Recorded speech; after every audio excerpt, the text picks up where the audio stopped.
Alaikum. Welcome back to Ramadan series. We have entered into the phase 2 of Ramadan, and that is the phase of forgiveness. May Allah accept all our ibadah and make it a source of liberation, nijat for all of us.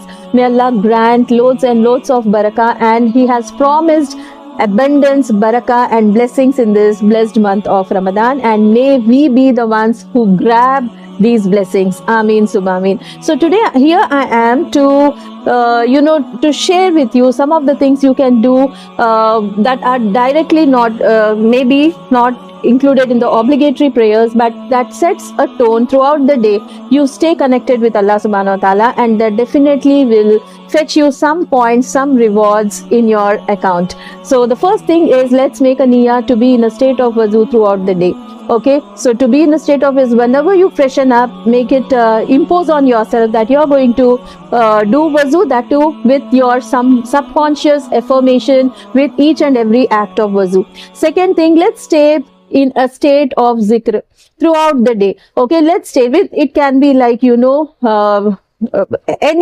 zikr, any askar, okay, that will keep you stay connected with Allah subhanahu wa ta'ala. And the third thing is, if you are working, if you are if you are going to office, like when you commute to the office or the workplace, it is like you can listen to something, Quranic recitation or a podcast from a scholar, or you can listen to at your individual level or for the entire team. In your office, you can have reflective cycles. Yes, that means you can spare 15 to 20 minutes of time, and all your Muslim brothers and sisters should sit together and ponder on the verses of the Quran, or some dua or something, some insights to share that will actually keep you in the state of ibadah. This is one thing. And if you are a homemaker, the same thing can be established at home. You can have reflective circles at home, or you can, in quality family time, you sit together with your children, and based on their age group, you can have discussions.